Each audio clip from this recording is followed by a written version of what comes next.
speaker, as you can see, this is Miss Wright, but her first name is on the board. I've never called her by her first name, and I refuse to. She knows this. Okay. And Yes. We don't do that. she is the alpha female, and we always think about alpha males. We never think about alpha females. And so, her and I are going to talk to each other for about 20 minutes, and it'll be in time. And then she's going to take questions from you guys regarding some of the things that we discussed and some of the things we didn't get a chance to discuss. As you can see, Miss Wright is beautiful. She's fine. She's feisty.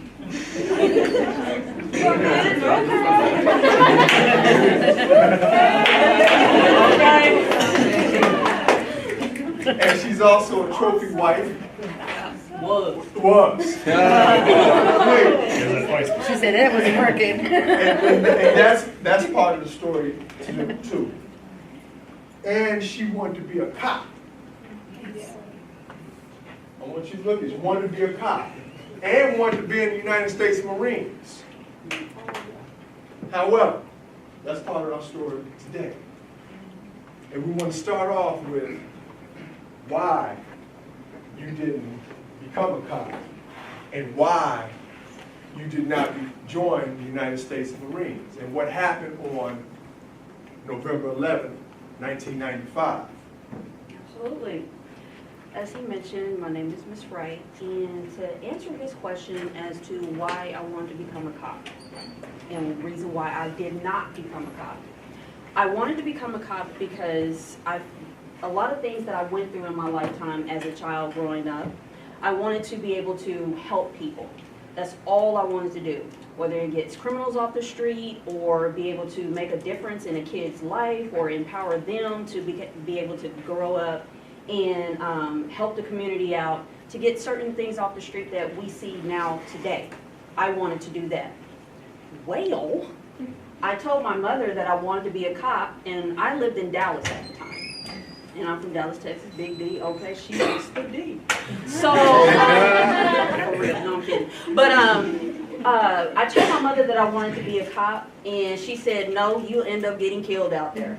As little as you are going to end up getting killed. You have no girth on you. Seriously, you want to be a cop? I'm like, yes, Mom, I want to be a cop. She, nope, you can't do it. At that time, I'm 17, and that's what I really want to do. But so to get back at my mother, I said, well, skip it. Since you don't want me to be a cop, I'm going to join the United States Marines.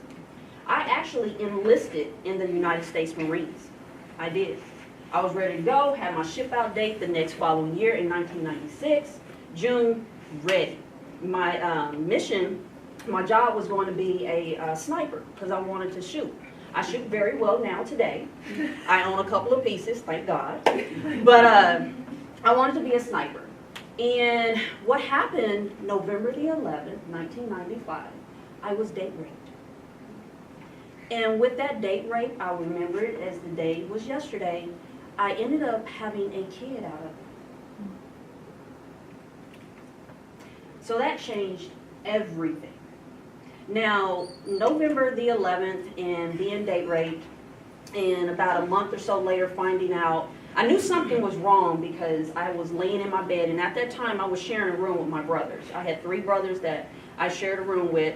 That was terrible, but anyway. But I had the top bunk though, that was mine. Everybody else, I didn't care what you did, but I had the top bunk. And you know how when you sometimes have those intuitions that something is not right? I don't care if you are male or female, something you want to tell you that something's not right.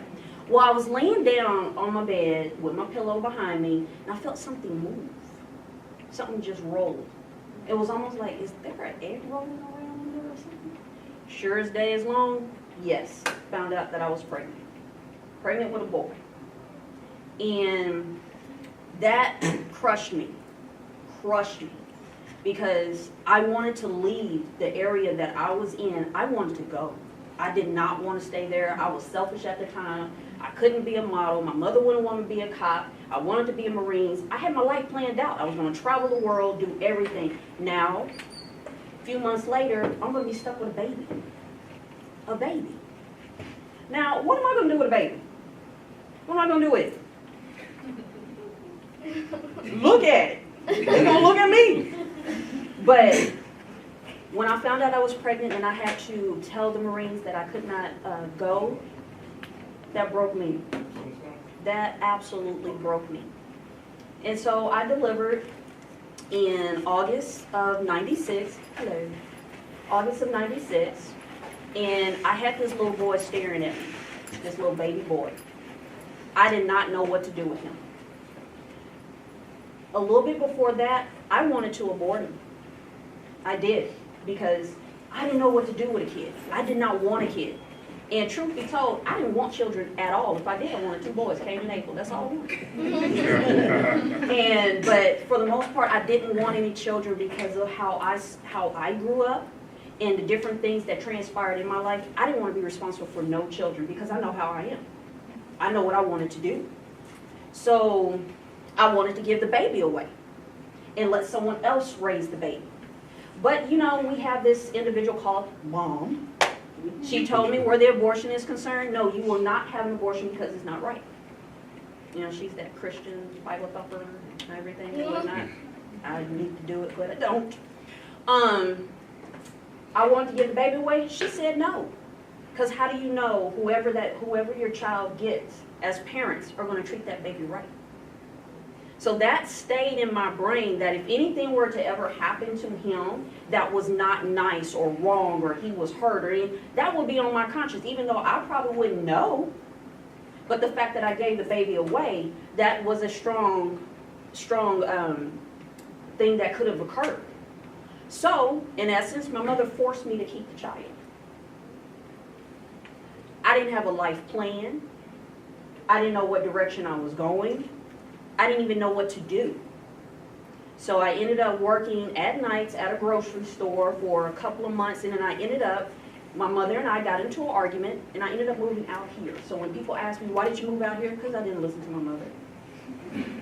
I'm being honest, I didn't. So I moved out here, and that's when everything starts to unfold. Before that happened, something happened to you when you were 8 years old. Can you share with the audience what happened to you when you were 8? Yes. What happened, probably you guys can possibly guess, but I was sexually assaulted by a family member. Now, with that being said, I'm going to direct this towards the men just for one moment, and then I'm going to flip over to the females.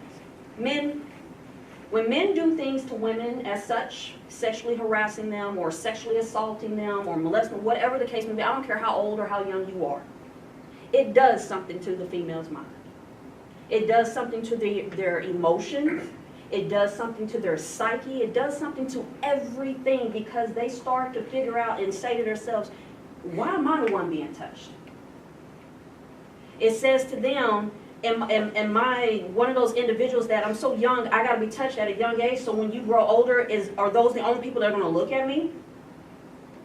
It devalues who you are. You start to sit up here and say to yourself, am I worth anything? It lowers your self-esteem. Men, y'all don't understand and know what we go through as women when you are assaulted. Especially at a young age. My mind is not developed. But what I know at that young age, I'm grown real quick. I know what a penis looks like now. I know where it's supposed to go. I know what it looks like close to the face. I know what it looks like when someone's drunk and they don't know what they're doing, but yet they're going to find this girl over here and say something and lure her to the bedroom. But the main thing that I found out about all of this is that it's hurtful when your own family members don't believe you. Why? Because they don't want it out in public. Now, females, it's one of those things that I decided to not allow that to make me who I am. I live with a lot of different things, and that has been the strongest thing that I had to live with. Because I grew up quick. Just from being 8 years old, I grew up very, very quick. I didn't play. I didn't know what playing was. But I know what grown folks did. I know what grown folks do. I know how they do it. Because it was done to me. And it messes with you. Because then I started looking at going after grown men. Not men my age. No, I want that. Because I saw that. And that's what stuck in my brain. That's what stuck in my mind. So I went through a lot of different changes. Men don't realize that. Again, I don't care how old you are. You can be my age. I ain't gonna tell you how I am. I'm 27. I'm gonna say that. But you can be my age. Was that a joke? No, I'm kidding. But you can be my age and it will still mess with you. Because then you feel like you're dirty.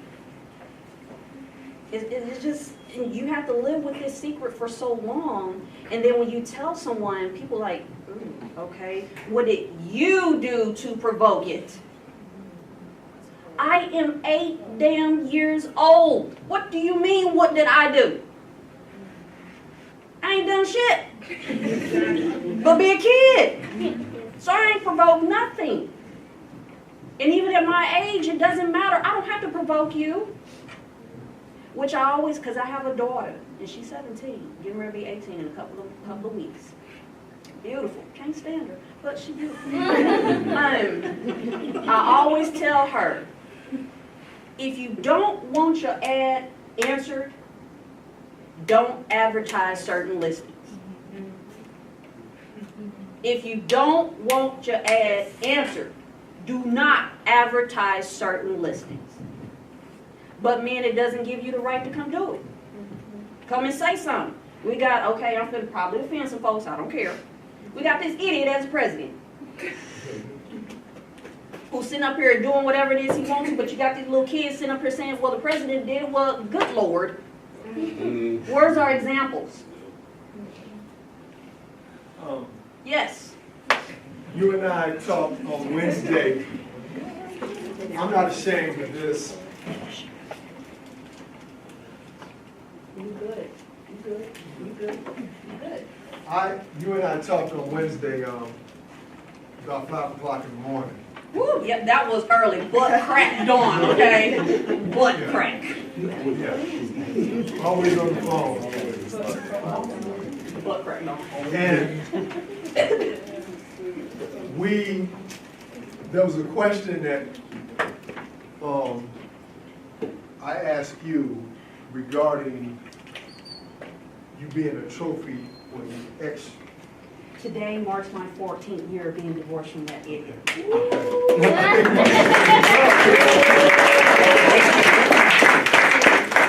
Now, what we have to understand is why. Like, move that seat on over and settle down.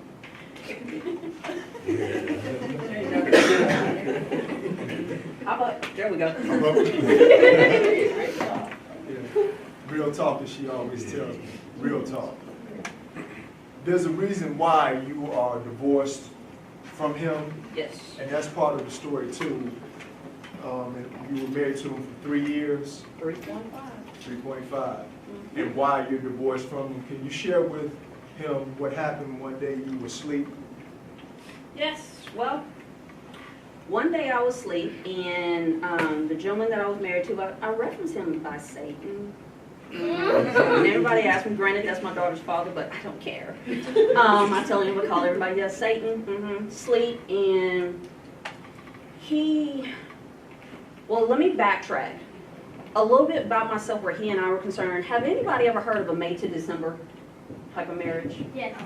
Yes. Okay, that's what happened to me. I met him in March, ended up, I want to say, pregnant in April, married in June, and had a daughter December, all in 98. Yeah, real quick. And he was 10 years older than I was, and my mother, when I had gotten pregnant, my mother had mentioned that you may not want to marry this man. Again, not listening. I'm 19. What the hell? You know, I mean, why are you telling me all of this? Well, your mom knows and blah, blah, blah.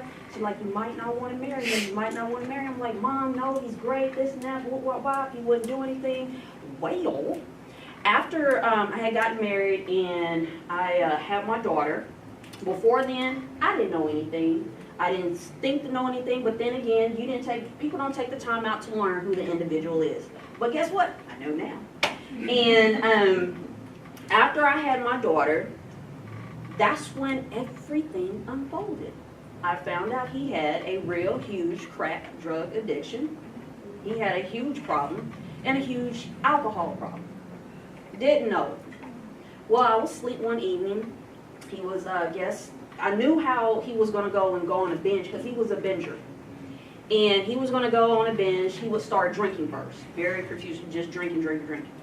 Well, me, myself being asleep, I noticed something, was hearing something, so I got up. And he's drinking, and I'm like, oh, here we go. Well, he decides to throw a White Russian at me in a nice thick glass. Y'all know those thick glasses? And it's just, y'all know, they ain't shot glasses. It's them thick ones where you follow through with it. Well, I mean, you just take it in. Follow through. But, yeah, he threw that glass at me, and that's when everything started. And when he threw that glass at me, and of course, I'm about like this big, and I think I'm going to go and challenge him again. He's 10 years older than me. He's sitting at 230, big dude, the whole 9 yards. And I'm about like 100 soaking wet.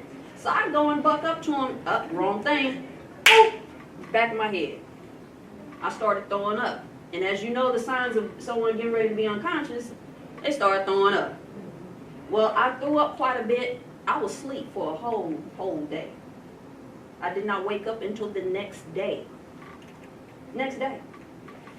And he's looking at me like, are you okay? Well, I ain't gonna say what I said, but, well, yes, I am. Everybody. I said, nigga, you just knocked the hell out of me. What the hell you think? But by this time, he's still drunk because he's been drinking.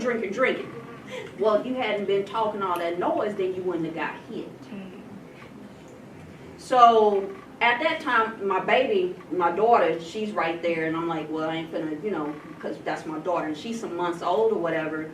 And so after he popped off at the mouth, he left. And he was gone for about a week or two on that binge. He took my car that I drive, and he left the truck, which was a stick that I could not drive. He took all the money in the bank account, everything down to the T, but I will say on his credit, he made sure his daughter had food, diapers, everything before he left. He took care of his daughter when I was with him, but after that, it's a whole nother story. Can you share with the class, because they probably want to know, the gentleman, and I'm using that loosely, who date raped you, can you share with the class what he's doing today in 2016? Yes. And how your mother's reaction was when she found out what happened to you. When she found out what happened to me, she was embarrassed, very embarrassed, because, which one was it?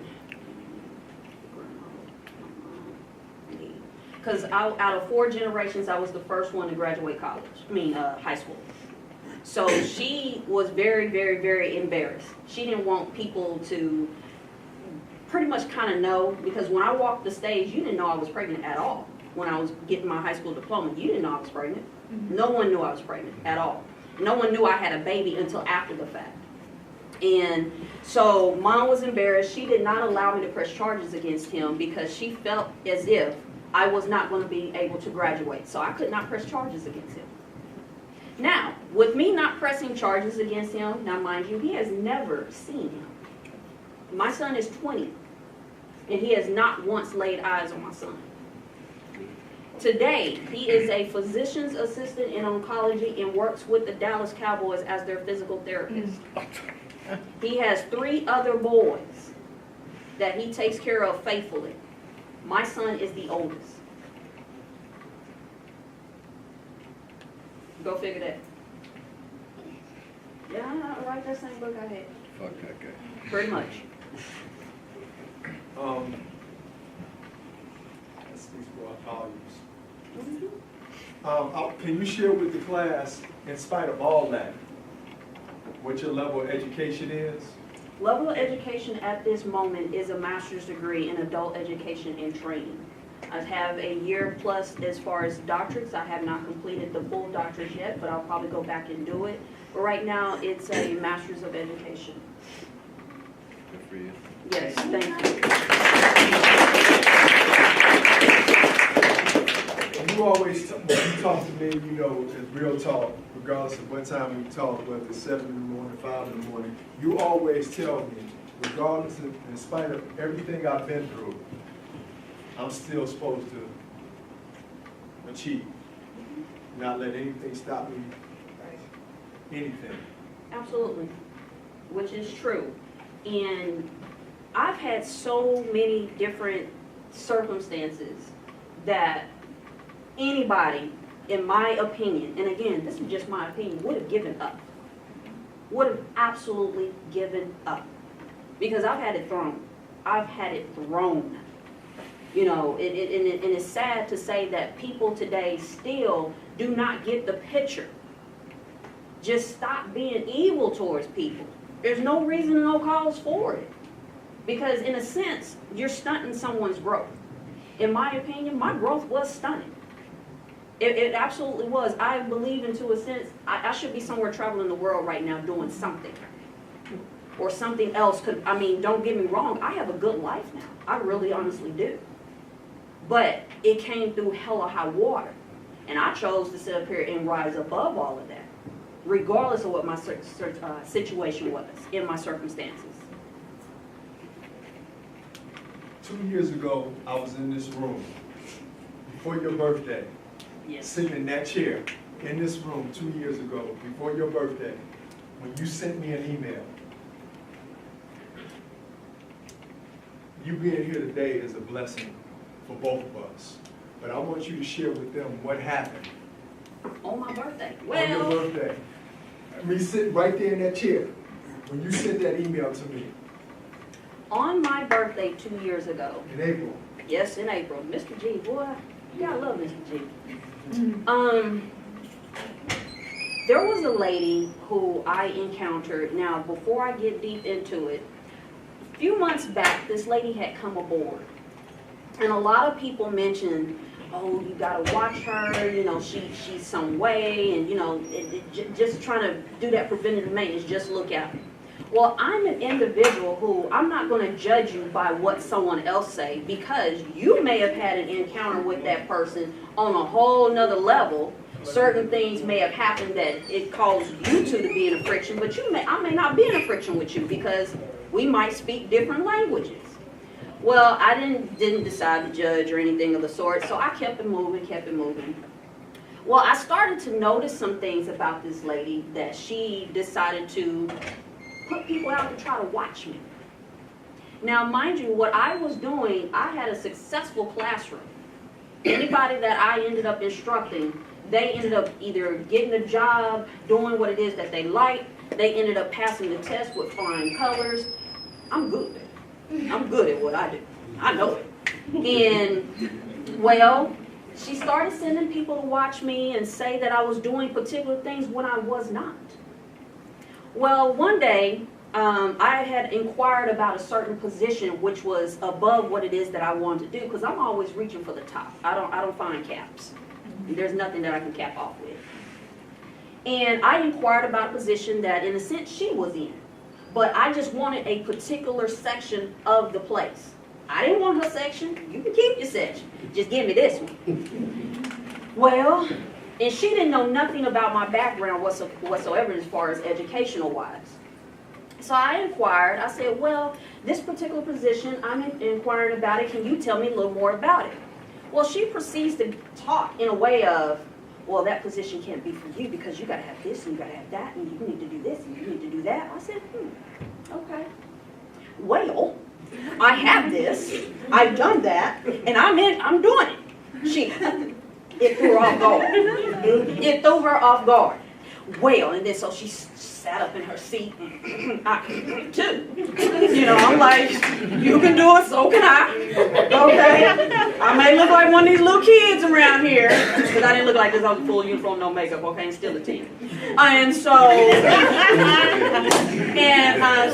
she was like, well, I said, well, you gotta have these years. I said, stop right there. Before you proceed any further, I know where you're going. And it's okay. So I backed off of it because at that time, I knew how she was going to try to play this. Well, It just so happened, that's when she started putting people out looking where I'm concerned. Now mind you, I did everything by the book. Because to me personally, corporate world is what I'm used to. I do everything by the book because you ain't finna get me. And I'm just gonna keep it 100. Number one, I'm black. You ain't finna get me. Number two, I'm a female. You ain't finna get me. Okay? You're not, period. So I do everything to the T, everything to the book, everything to your policy and your procedures. If you try to come get, look, your procedure said this. So I'm well within my rights. She could never get me. But at this one time, she mentioned, she had called me down to her office.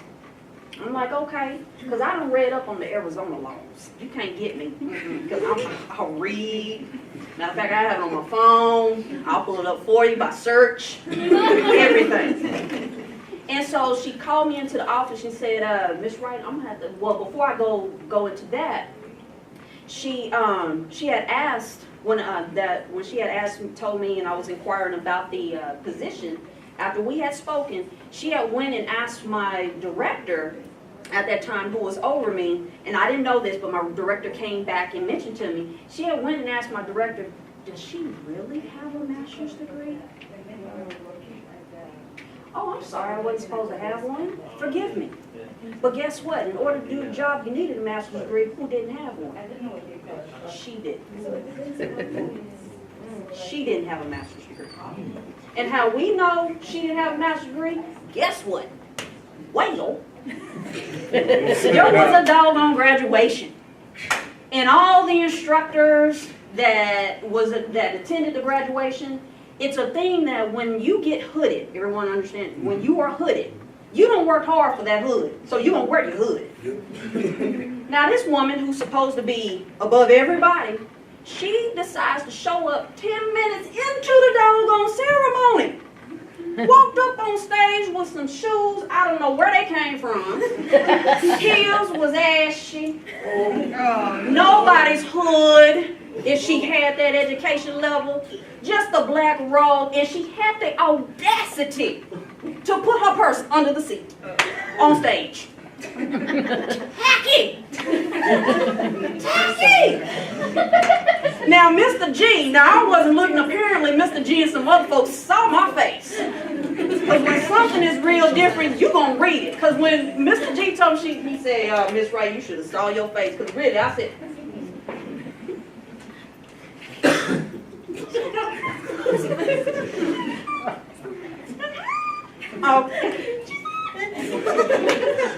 so she get up to the podium, click, clack, click, clack. I'm like, just annoyed. So she didn't have a hood, and did a little background where she was concerned. She didn't have that master's degree, and if she did, she didn't have it in the area that was concentrated that needed to be. So I wasn't supposed to have a master's degree, I guess. I don't know. But I took the time and dedicated myself to actually get one. Full-time school, full-time job, part-time job, and a full-time mommy, single parent with 2 kids, all by herself. Like applause. All day long. All day long. And on top of that, no child support from neither one. Neither one. This was my budget. So when I tell you that I got 500 pairs of shoes in my closet, I damn well deserve it. So I took whatever I had. If there was some money left over from the ramen noodles and salami sandwiches, I went to the $10 store and I accumulated my shoes. That's why I'm an alpha female. But anyway, so after all that had came about, she saw me as a threat. And she asked me to her, she summons me after one of my classes to her office, and she was like, well, Miss Wright, I'm going to have to let you go today. I say, oh, you won't? Well, it was relayed to me that you've been letting students go early. I said, oh, so I stood up real good. She sinked back because I was coming forward, because I'm coming for you. Because if you're going to sit up here and take money out of my children's mouth, food out their mouth, roof from over their head, you better come with it with me. You better come with it. So when she leaned back, because she knew I was about my business right now, I said, look, I've read every Arizona law that you can think of when it comes to the workplace. So you better have all your ducks in a row, because I got mine. And there's one thing I've learned over years that I've been in certain places. You document, document, document, document, document. All the way down to the color of their shoe. All the way down to it.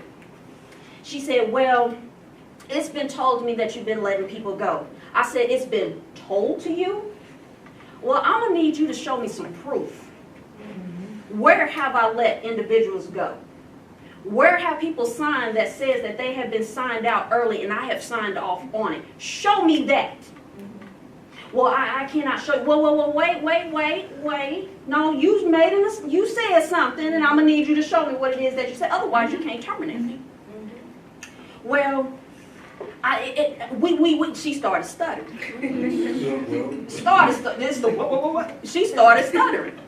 I said, no, I'm going to need you to show me. She couldn't show me, so we went back and forth. Well, today is going to be your last day, and this is on my birthday. She doesn't know it, but it's on my birthday. So after the whole conversation was over, I stood up, and I told her, I looked her dead in the face. I said, I'm bringing your hat to you. Trust me on that. And I said a couple of other choice words to where out there in the audience people got it. Because nobody else liked her. But I said what everybody else wanted to say to her. I told her, I said, you are a racist son of a bitch. I said, you coming for me? For what reason? Because I threatened you? This is not my fault that I decided to go and do something that you could have done. It's not my fault that you cannot believe a black girl or black woman has an education level higher than you. That's not my fault. It's not my fault that Jesus gave me the color that I am. That's not my fault, because she was coming from a whole racist angle. And you saw that. And you want to know how I know? Because I had white folks speaking up for me, which is why today I won my case.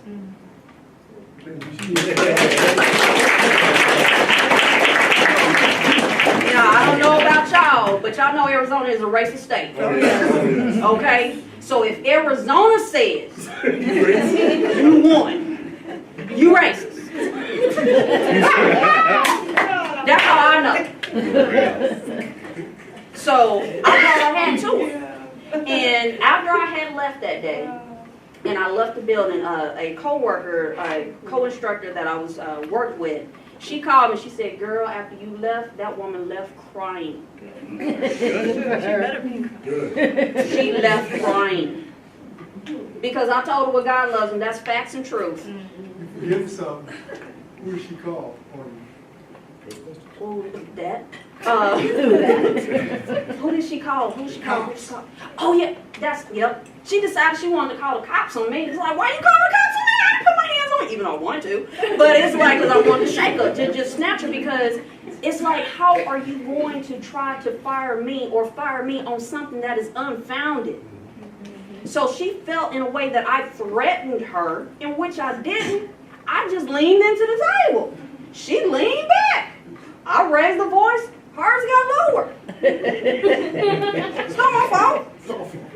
So she decides to call the cops on me after I have left, because making sure that I don't come back and do something to her.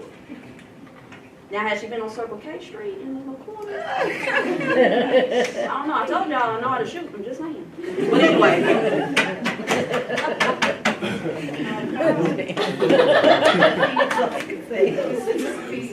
Okay. Alex had a question. His hand went up first. Absolutely. So, so when this happened, when you won your case, was she still in her position? Did they You know fire her? what? I have no idea. From what I understand, they have a whole new line of management. Oh, okay. 9 times out of 10, because of this. Right.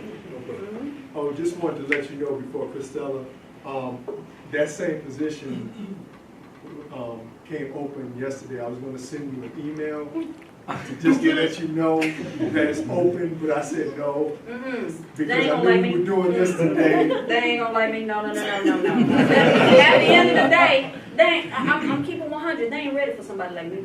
Okay. And the reason why they're not ready, because number one, I'm vocal. I'm gonna tell you. I'm gonna talk to you. And I'm gonna put it out there. It's not meant to hurt your feelings. It's just meant to tell you the truth. And that's what's wrong, in my opinion, of what's going on in the world today. People ain't telling folks the truth.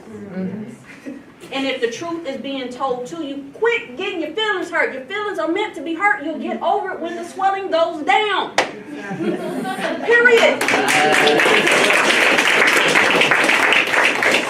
Stop getting your feelings hurt, because if it's something that you need to hear, damn it, hear it. If it applies to you, apply it. If it don't, put it out or store it. That's just what it is.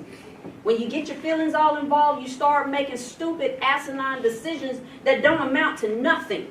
And then you wonder why you back in the same position that you started in, because you allowed your little feelings to get hurt. That goes with men, that goes with women, that goes with your job, that goes with yourself, that goes with your children. Stop putting your feelings in it. I had to learn that the hard way. And after I stopped getting my feelings hurt, because I allowed my feelings to get hurt, a lot of people said, well, that person hurt my feelings. No, no, no, no, no. They have contributed to how your feelings have been hurt, but you decided to get your feelings hurt. That's what people fail to understand. Stella asked a question. I have 2 questions. Sure. How's your relationship with your mom now? Like, do you still feel resentment towards her?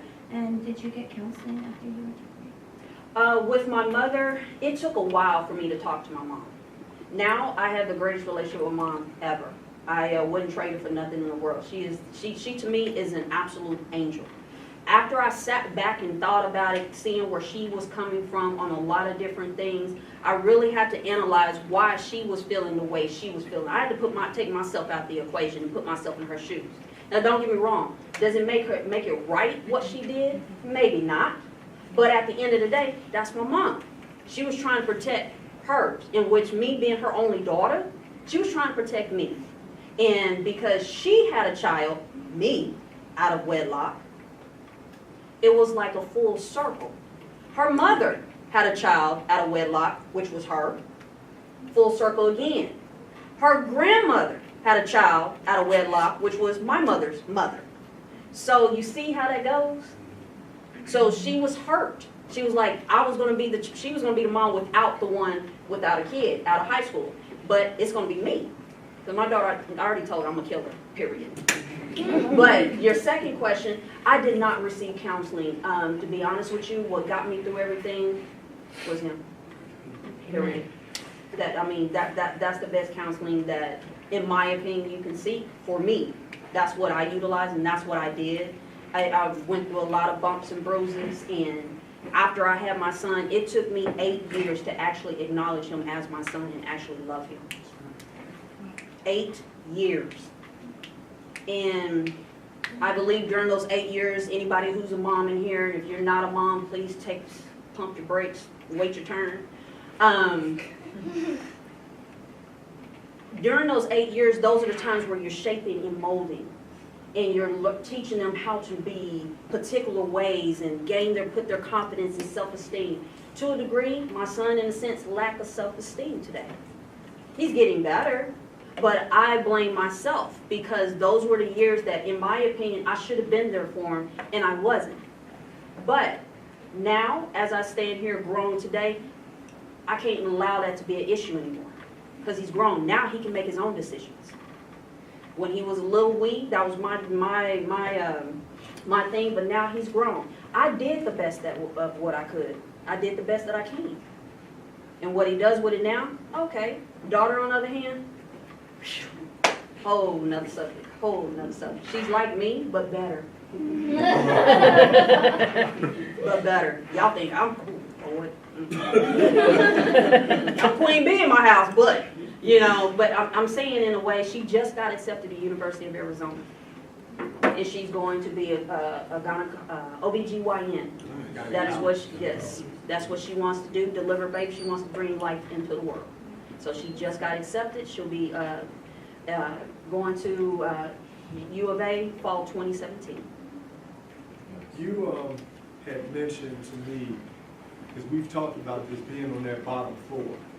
And now that bottom floor, people may know, use the term suicide. Mm-hmm. You want to share with the class being on that bottom floor? Me, myself, as Mr. G was saying, there's a lot of times I thought about killing myself. For many, many, many different reasons. Number one, the fact that I had a kid, wanted to kill myself. The fact that I had my ass whooped by my husband, Satan, ex-husband, thank God.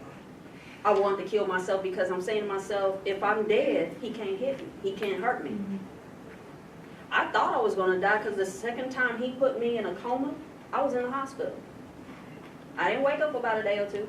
I have a nice, beautiful little scar. It's probably done decoded by now or whatever. But they had to stitch me from the inside out. You know, that was one of the times that I didn't want to live. There were other times when I had lost a job and didn't know why I was losing a job. And I'm trying to figure out how am I going to support my children. Because all of that was on me. All of that was on me. I wanted to kill myself and say, you know what? If I die, somebody else, that will be their problem. It will not be mine. You know, I mean, it's sad to say, yes. Do I own weapons? Absolutely. Did I take a couple of times where I just wanted to take the weapon in front of me and actually load it up? You damn right I did. I wasn't going to take that easy way and cut, no, skip all of that. Let's get it done and over with. That's what I wanted to do, and that's what I want to do on many different occasions. A lot of times, to your point, where my mother was concerned, it was my mother who kept me from killing myself on a lot of different fronts because she kept calling to where I had to literally turn my damn phone off. She calls my other phone. Then calls my kids' phones. Calls my father. I'm like, what the hell, woman? I don't want to talk to you. But she's the only one that I will talk to. Everybody else, I don't care. But she is the reason why I'm still standing here today. And of course, my higher power here, she's the reason why here on this earth, the reason why I'm still standing here, because she knows, number one, I'm the only one that can do right by those children. For real, for real. So she like, no, this is not what you're going to do. You're not going to take the easy way out. Because that's the easy way out. You fight through whatever it is that you are destined to fight through, because at the end of the day, you are looking at someone here that has been through hell and back, but have decided to make sure that she stands on her own 2 feet to become that alpha female. You can't touch me. You can't touch me. And I'm not being arrogant, not being cocky. I am confident because of what I have done and because of what I choose to do. I decided not to be on the system. For those that have decided to do that, that's your business. I'm not saying it's a bad thing. I'm not judging nobody, so please don't get it twisted. But for me, I decided not to be on the system. I decided for the government not to be in my business. Because I want to do what I want to do. You can't tell me that I have a cap of how much I can spend or what I can buy or whatever. No. You ain't going to tell me what I'm not going to be able to do. The only person that can tell me what I can't do is my mom. Still to this day. Everybody else can go to hell. You tell me I can't do it? Oh, I'm going to do it. Within reason. But, you know, but if I want it, I'm going to go get it. And you best believe it's going to be sitting right there. My next adventure is give me a pair of red bottoms. Trust and believe I will have red bottoms by April 15th of next year. Believe that. Believe that. Either I'm going to get it or somebody going to give me some red bottoms. Somebody on my election ballot, because I have people on my election, I got a Republican, Democrat, and Liberal. Somebody going to give me one of them, get my red bottoms for me. Somebody. You got to have multiples. You got to have people to choose from. You know, for certain things. I'm kidding. But at the end of the day, like I said, if you want to do something, go and do it. Don't let nobody or nothing stop you from doing what you want to do. Today, I am a successful corporate trainer. I work from home teaching healthcare organizations how to use a software application. Trainings take no more than, at best, 45 minutes. My day can start at 7 o'clock in the morning. I'm done by 10. Period. And you enjoy what you do. I sure do. If you can't tell, I love to talk. So it's one of those things. I can work from home, do whatever it is I want to. I can come and go when I choose to. I set my own schedule if I choose. I get to do whatever I want to do. whatever it is I want to do. But the only way I've gotten there is by kicking down all these walls people have decided to put up for me that I have not selected. I've cried many a days, many more days I've chose to, but I've done it. I've laid in the bed many more days than what I'm supposed to. Been depressed. No lie. But guess what? I'm still standing here. I have made a career in a life for myself that I can so live comfortably and do whatever it is that I want to do. So when people, because Mr. G asked me the other day, do guys find you intimidating? I said, why you think I'm not married? Because I'm not a woman who's going to settle for less, and I'm not going to have a man tell me what I can and cannot do.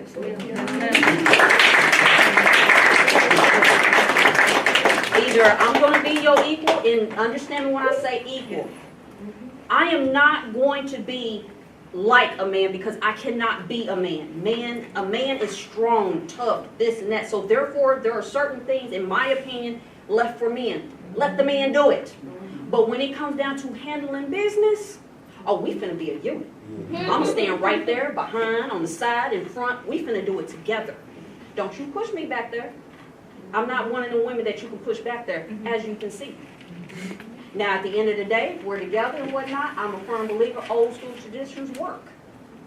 So if I'm sitting in a conversation with my guy or whatever the case may be, we hold a conversation, my thoughts and opinions will be heard, but the final decision will be his. Go ahead. Is your license plate still the same as it was? Absolutely. Okay, why don't you share with them what's on your license plate? My license plate says the unique one. I like it. My mother gave me that. I was going to name it Unique 2. She was like, what do you mean 2? That means like also to somebody else. She said, no, Unique 1. You are just that one. Period. Now my next car I get, alpha female going on that one. Period. I'm trying to decide between a BMW 750 Li or an Audi 2-door. That I'm trying to figure out which one I want. So that's my next one, or a Camaro. I'm trying to figure out of those three which one I want. Get them all. You know, I thought about getting them all, but my coins, okay, got a budget and everything. But yes, but with all this being said, I see each and every last one of you, no matter how old you are, how young you are, you can do whatever you want. Whatever comes your way, understand the weight of the world is on your shoulders, but it takes strength to shift that weight into a positive direction. Now, who said that? The weight of the world is on your shoulders, but it takes strength to shift the weight into a positive direction. Who said that? Thank you. Does anybody have? Any questions? Feel free to open up any questions to me because I'm pretty much an open book on a lot of things, but I'm not going to answer. I'm going to tell you, I'm going to answer that. Ms. Taylor has another question. Yes. So I see that you're female and a minority, and like within like male-dominated fields that you've worked in, like I've had a lot of challenges, like because I've always been in leadership management positions, and it's been a struggle not only because I am a woman, but also within culturally. Like a lot of times, like I've had experiences where I'm trying to train a Hispanic or a Mexican male, and he tells me that I don't have a right to speak in front of a woman. Like it's been that like how do you deal with that or face that like in the workplace and the past? Sometimes it's so hard. Like I feel like they challenge us and they push us, and we have to maintain our professionalism, like defend ourselves in the same way. And I feel like we have to be better than them at what they're at, just to run the race with them, so to speak. You know what I mean? And sometimes it's frustrating because you have to have dignity and carry yourself with pride and class, but sometimes you just want to be. Pretty much. So like, how do you deal with that? Like being a leader and being a female and being a woman and that's minority. Like, what? How is it so easy for you to move with finesse throughout your life? It has not been easy. It's something I've learned. I've learned over time what to say, what not to say, how to say it, when to say it, and where to say it at. It's a game. And this corporate world is nothing but a game. And before, it used to bother me because I used to say, stop that. Shh. But no. Before it used to bother me because I used to say, well, why don't people just act right? How come they just won't do right by people? And how come they won't say, tell the truth? Or if you want it to be white, how come we got to go through all these different changes just to end up at white when I already gave you the solution of how to be white? You know? But no, we got to go through all these changes. And it wasn't until a couple of years ago that I learned that you play the game, but you play it in a way that you still get your point across. You play it in a way that you allow people to know that you are still top dog regardless. You speak their language, but you speak it in another way. You may not tell them in front of a group of people how you really feel.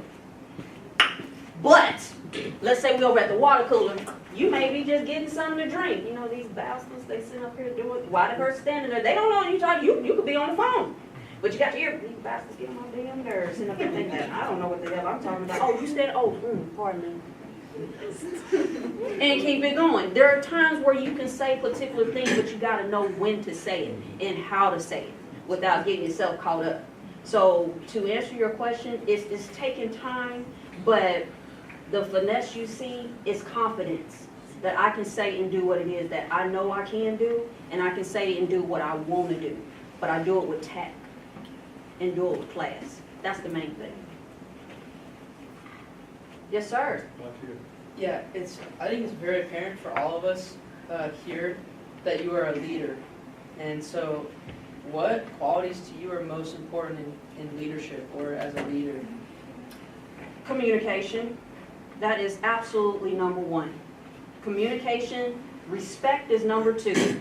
And number three, honesty. Communication, respect, and honesty. With that, as a leader, if you can communicate with other folks, you'll gain, hopefully, their respect. And once you've gained their respect, you can pretty much gain it to where people will start to be honest with you because you've communicated and you've respected what it is that they have to say. So it's communication, respect, and honesty. Leadership and everything else, in my opinion, falls under the umbrella. Any other questions? You lucky y'all know this is not my class because I would demand a question from everybody. Feel free. It can be about my life. It can be about what it is that I've done, what it is that I've seen, or a potential. I think too that I've like kind of struggled with is like as women, we're all attractive in our own ways, and sometimes like being in the workplace and being an attractive woman, or even like I don't know, I feel like that it's like I feel like that we have to prove ourselves more, or that sometimes even whenever we do perform, you know, above what's expected, then we're still looked at in a sexualized way, or looked at. And so like what do you, and I'm sure it's different in every like field or department, company, but like what do you do that like it's hard not to feel sexualized in your job, especially if you're a pretty woman, and sometimes it's like it's hard because you want to be seen for your intellect, not your beauty, and it's really frustrating. To your point, I do that Jedi mind trick. Come and talk to me. Josie, come and talk to me. If you see me as a beautiful, pretty woman first, come talk to me. I want you to. Because that is a gateway to actually hold a conversation with you to see where your mind is at. For whatever reason, I've never been that individual that if I've been in the workplace was mad at someone because they either, hey, you look good, or hey, no, I know, thank you, appreciate it. Glad you're watching me, because hey, somebody looking at me. Hey, it's like, watch me. No, we don't do that. No, for me, I don't do that because of the simple fact that so many HR issues that happen from all of that, in my opinion, from what I've noticed, you start to end up having a disconnect amongst people. Now, if they have done something to you that, you know, came up and grabbed you, I mean, really done something to you, and from that standpoint, then say something. But if it's words coming out of somebody's mouth, really, at the end of the day, is it really hurting you? It's not touching you. They ain't putting their hands on you. They popping off at the mouth. Let them talk. For me, I feel like it's most offensive because, like I said, like whenever I come into like a room full of people, whether it be like employers or students or whatever, I want to be seen from my I want to be seen from my intellectuality, You will. not my beauty. And I feel sometimes like combative, and it's kind of hard to find that nice balance of kind of being nice about it, and then like because I want to set the tone like that my gender isn't going to affect the relationship. So sometimes I kind of tend to be too rough or too aggressive, and it's kind of hard to find that balance, I think. I understand. I mean, dealing with that a lot, I notice people, when they first see me, they don't think I have a mind. They don't think I have a voice. Because all they see is that outer shell, hence that trophy. Because a lot of times, what I get, it never fails. I'm surprised you're not married to a baller. I'm surprised you're not married to an NFL player. Look at you. You supposed, seriously, what are they supposed to look like? Mm. And so, well, you're just a trophy. You're just supposed to be on someone's arm looking pretty. I'm not supposed to speak. So to your point with that, that's what they see first. And with that, if you want someone to see you for your intellect, allow them to approach you, then speak. Because people are going to see you first before you even open your mouth. But when you open your mouth, make sure you have some words very well articulated to where it comes off and be like, oh, damn, okay, that's not the one I want to fool with today. Or, you know what, I want to get to know her. It's going to be one or the other. So and I encourage you not to shy away from people saying, oh, well, you're beautiful, or you're this, or you're that. Let them come talk to you. See what they have to say. As long as they ain't putting their hands on you, it's just words, just like everything else. It's just words. If it hurts your feelings, you're allowing it to hurt your feelings. For what reason? That's on you. They going off with enjoying their day. Being so willing to share your opinion in a world where men don't necessarily like that, what has your dating life been like ever since? That's funny. Dating life so far, let's see. I've only had 3 relationships in my lifetime. And that's because, one, I don't like issues. I don't like unnecessary bullshit. If you don't want to hear my mouth, don't do something to hear my mouth, period. So use common sense when you talk to me. It's true. I just posted on one of my Instagrams and said, when you see her speak, but make sure you have something intelligent to say or she will not listen. Dating life, treat it the same way. Now, I currently date this gentleman. Oh my God.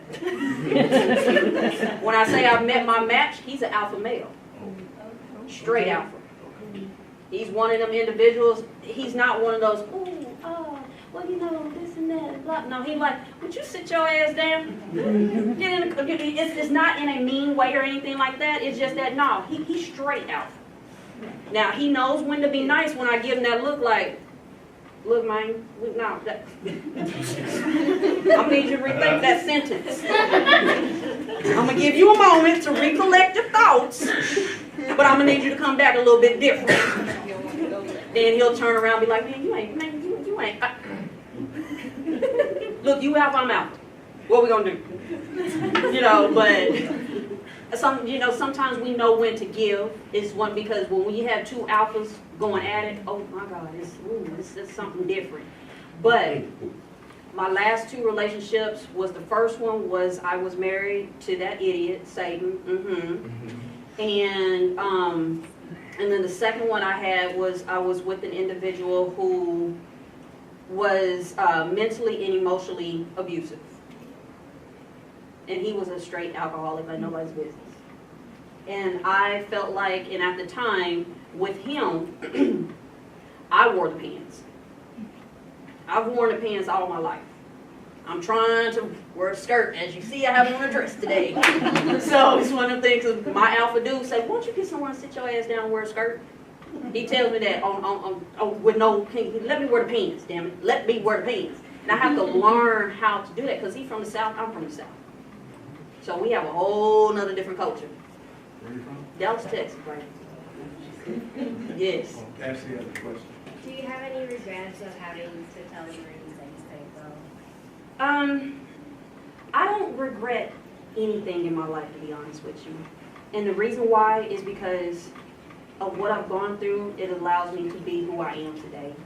I believe that whatever I've gone through, it was meant for me to go through in order to be the person that you see standing in front of you with no issue. When I say no issues, I have issues, don't get me wrong, and different things that go wrong, but I don't have any issues. My life is happy, but I don't have any regrets whatsoever. Do I wish I could have done it? Absolutely. But then again, I started to think, I may be dead. With a lot of things that going on. Some people elected Bush into whatever, and I could have been one of them people, frontline. Oh, I think the young lady here in the front, then go back to her. You can go first. Okay. Can you come back to me? Yeah, we sure can, collect the thoughts and get them together. Yes, honey. So if So it's now, what you do when you're putting on a button. now where you are now, are you perfectly content with where you are? Or could you see yourself going back and becoming a cop or going into the At this moment in time in my life, I don't think I would want to become a cop because of the simple fact I like nails, shoes, hair, makeup, all that type of stuff. And it's not to say that cops can't do that, but I'm at the point in time in my life to where I can just literally just coast now. I've raised my children. I don't have any babies at home, no grandbabies, nobody in jail, nothing of the sort. Thank God. And I raised the boy by myself. And I've just been able to do what it is. Now I can just coast and actually enjoy what it is that I feel and think that I'm supposed to enjoy now. I don't have any bills other than a student loan, but what's that? But, I really firmly believe if you go and get an education, you shouldn't have to pay for the, degree. If you don't go, then you should pay for it. That's just my thought. But anyway, now I'm coasting in life. I don't want to work hard anymore. And not to say I don't mind working hard, because I will, but hopefully you understand the context that I'm setting in. There's no need for me to work hard anymore. I can be choosy with whoever I want to date. Glad he's not here. But it's one of those things. I can be choosy if I chose to. Not stuck to anything. I'm not. Do you follow what I'm saying? Yeah. I'm good. I'm 100. I don't get tired. Have you always been open to telling your story, or how did you get to the opportunity to talk about the things you've been through in front of people? Well, right now, Mr. G. How did you take a class, or how did you guys meet each other? No, he was a colleague. Absolutely, and he and I remain connected after everything transpired a few years ago. And after that, it was just one of those things that spoken to him, because that was the first instance that he knew of me that happened, and it just opened up a book to where what I've gone through in life, and I just realized that at this point in my life, I've gone through so many things that some people, maybe some of you guys have gone through, that you may not be ready to share it because you might say to yourself, well, I'm the only one that's happened to, or I'm too embarrassed, or whatever the case may be. You never know if something is going to help someone else. And I use that as an educational tool because so many things are kept quiet today. This is not 19, 20, 30, 40, 50, 60. Speak up. Really, really, really speak up. And this is just my thing, so don't shoot me. I believe had we spoken up, Bernie Sanders would have won that. That is just my opinion. Don't kill me. Just saying. Who else? Yes. As far as dating, I know that a lot of weak men are intimidated by strong women, and I feel like whenever I feel like it's hard to date or really pick someone that's on a level that isn't intimidated by us. Do you think that a major factor of attracting the right type of male would be someone that has someone that's within higher education? Is that one of your main objectives whenever you're looking for a mate that you feel is qualified to be with you? I have been a firm believer as time has gone on.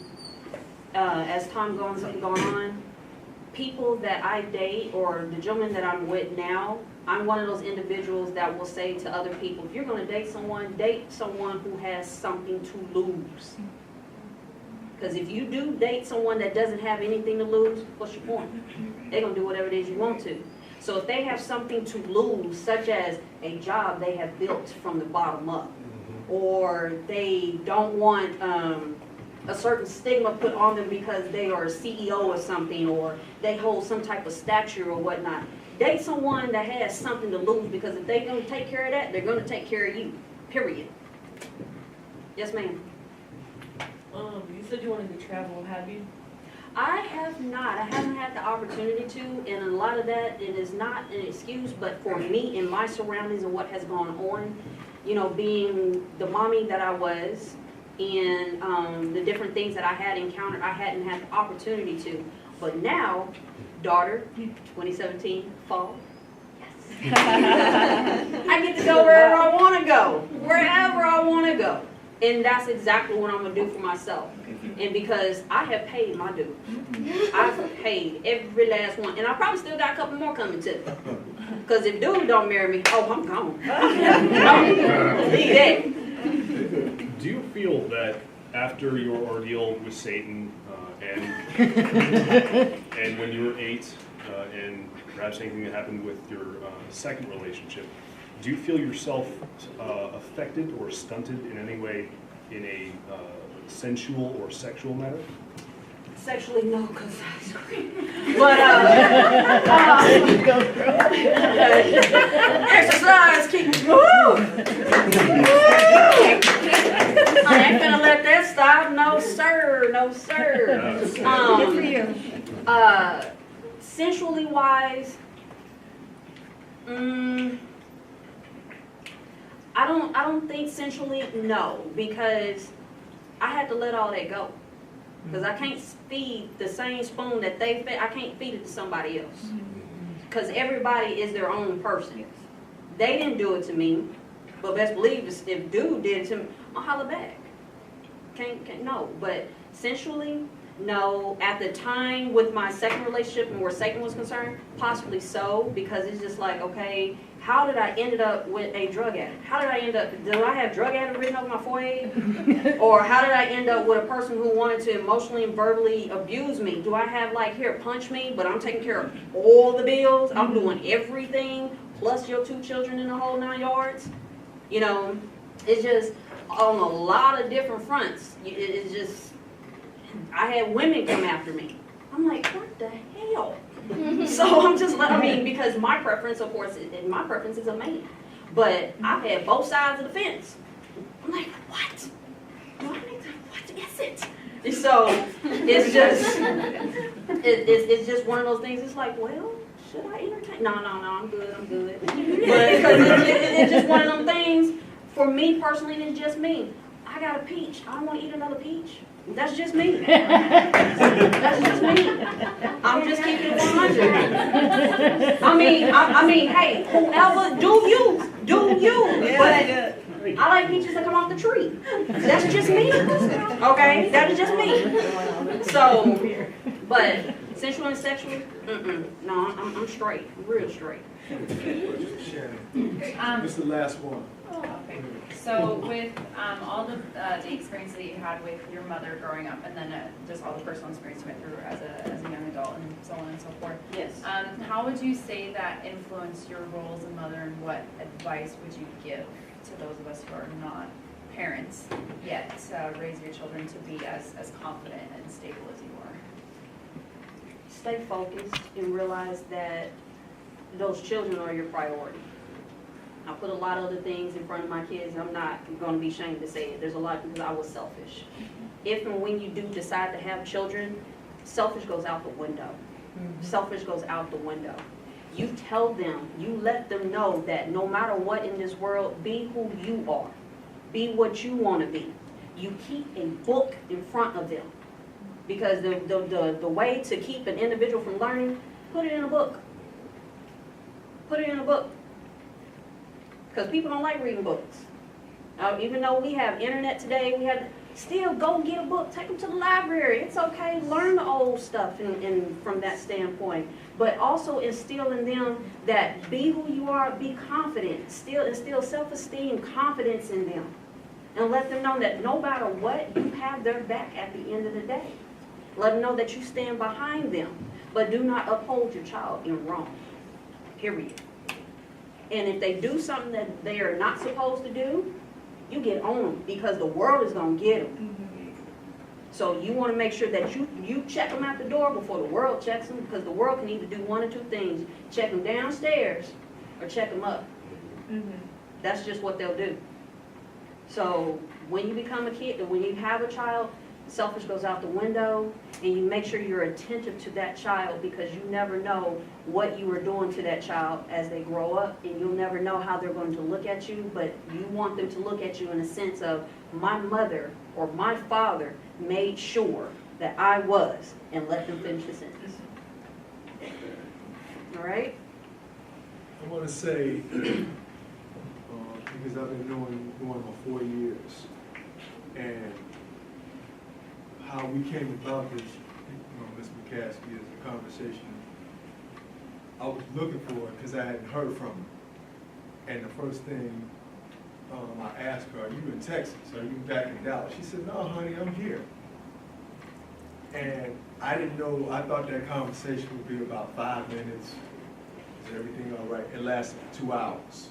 Sure did. And what's interesting is that I said, I gotta have you come to class. She said, well, anytime for you. I said, well, look, I'll send you the question. She said, no, don't send me no question. It's real talk. I said, are you sure? Out of respect. And even when I told her, I said, okay, no, I don't want you sending me nothing from the heart. I said, okay. I said, because I didn't write none of this down. I filed it up here. Because the things that she shared with me, I couldn't forget it. And they were so powerful because at this point in time, on November 15th, there's so many people that are going through a whole lot of things right now. And you've touched so many people in this room. The only regret that I have is I wish I would have known this a few years ago. But you told me, honey, it wasn't the right time. Now is the time. And I think that's beautiful. So you know I'm going to have you back in spring semester and in the summer. Oh yeah, it's going to be hot.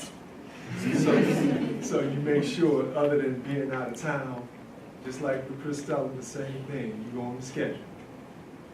And more people need to hear your story because it's a powerful testimony. And as you are there in front of us, ex-trophy wife, you feisty and you fine.